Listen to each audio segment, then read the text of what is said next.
ပိန်လာလီဂါပွဲစဉ်တစ်ပွဲဖြစ်တဲ့ Valencia နဲ့ Barcelona ပွဲစဉ်တွေကြောင့်ကျွန်တော်သုံးသပ်ပေးသွားမှာလည်းဖြစ်တယ်ပေါ့နော် Barcelona က Real Madrid ကို6 match အသာနဲ့ စပိန်လာလီဂါကိုဒါဗိုလ်ဆွဲသွားပြီလည်းဖြစ်တယ်ပေါ့နော်ဒါကြောင့်မလို့ Barcelona အနေနဲ့ဒီနေ့သူ့ရဲ့အဝေးကွင်းမှာပေါ့နော် Valencia ကိုဘယ်လောက်ထိလောက်ပြသွားနိုင်နိုင်မလဲဆိုတာကျွန်တော်တို့ဆက်လက်စောင့်ကြည့်ရမယ်ပွဲစဉ်တစ်ပွဲလည်းဖြစ်တယ် Valencia ကတော့ဥရောပ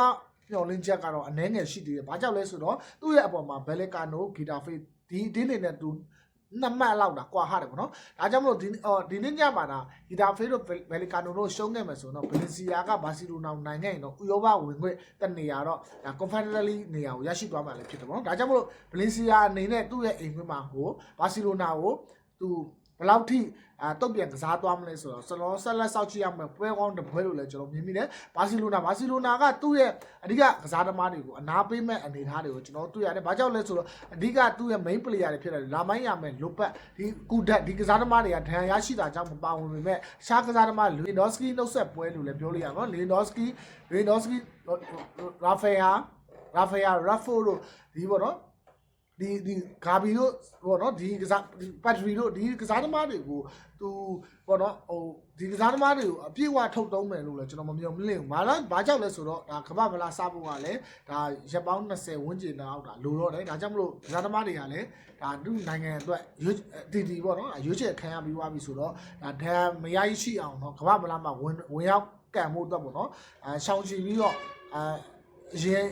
ကတက်လုံကိုနည်းနည်းလေး short ကန်လာမဲ့အနေထားတွေကိုကျွန်တော်တွေ့ရတော့ဒါကြောင့်မို့လဲဒီနေ့ဖွင့်လှစ်မှုဘာစီလိုနာရဲ့အဝေးကွင်းကနေပြီးတော့တေး -90 ဖွင့်လာပြီးဂိုးပေါင်းဖွင့်လှစ်မှု3 -40 ပေါ့ဒီဖွင့်လှစ်မှုအနေထားကိုကြီးကြီးအပြည့်ဘာစီလိုနာကဒီ Valencia ကိုခက်ခဲကန်ရမယ်ဆိုတဲ့အနေထားတွေကိုလည်းတော့နော်ဘိုကီဒီယာမီးပေါင်းထိုးထားတဲ့အနေအထားတွေကိုကျွန်တော်မြင်တွေ့ရတယ်ပေါ့နော်။အားကြောင့်မလို့ Valencia ကလည်း Barcelona ကိုဒီနှစ်အတွင်းမှာပေါ့နော်။နှစ်ချိန်ကန်မှာတော့ Copa del Rey နဲ့ဒီစပိန်လာလီဂါမှာပထမအကြော့တွေ့ဆုံနှစ်ချိန်လုံး Valencia ရှုံးနေထားတယ်ဒါကြောင့်မလို့ဒီနောက်ပိုင်းနှစ်တွေမှာပေါ့နော်နောက်ဆုံး5ချိန်6ချိန်တွေ့ဆုံမှာဘာစီလိုနာကပဲ Valencia ကိုအသာစီးရထားတဲ့အခြေအနေဆိုကျွန်တော်တို့တွေ့ရတယ်ပေါ့နော်ဒါကြောင့်မလို့ Valencia အနေနဲ့သူ့ရဲ့အိမ်ကွင်းနောက်ဆုံးပွဲစဉ်မှာ play that တွေကိုဘယ်လောက်များဖျော်ဖြေပေးသွားမလဲဥရောပဝင်ခွင့်တနေရာရရှိဖို့အတွက်သူအစွမ်းကိုဘယ်လောက်ကြိုးစားသွားမလဲဆိုတော့ကျွန်တော်ဆက်လက်ဆောက်ကြည့်ရမယ်ပွဲကောင်းတစ်ပွဲလို့လည်းကျွန်တော်မြင်မိတယ်ဒါကြောင့်မလို့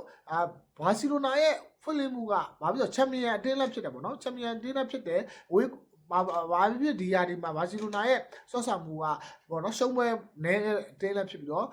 ဟိုသူ့ရဲ့အတင်းပုံရိပ်နဲ့သူ့ရဲ့ပုံစံနဲ့ဆိုတော့ဒီပွဲမှာတော့ 1+50 1+ဒါပေါ့နော်ဒီ40လောက်ထွက်လို့ရတယ်နော် Valencia ပေးချင်တယ်ဆိုသူတာအပြတ်တက်နိုင်ပဲဆိုပြီးပေါ့နော်အကြောင်းမို့ဒီနေ့ဖွင့်လှစ်မှုတေ90ဆိုတာတော့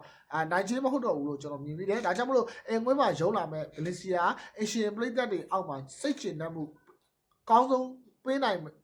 ယ်ပေါ့နော် Valencia အတင်းကိုပဲကျွန်တော်စိုက်နေတတ်တယ် Valencia ဘောမရှုံးလို့ကျွန်တော်မြင်မိတယ်ပေါ့နော်ဒါကြောင့်မလို့ကျွန်တော်ရဲ့အကြိုက်ကတော့ Valencia body ဖြစ်တယ်ပေါ့နော် corresponding နဲ့2-1ပေါ့1-1ဖြစ်သွားနိုင်တယ်ပေါ့နော်ကျွန်တော်ရဲ့အကြိုက်ကတော့ Valencia body ဖြစ်တယ်ပေါ့နော်အားလုံးကိုကျေးဇူးတင်ပါတယ်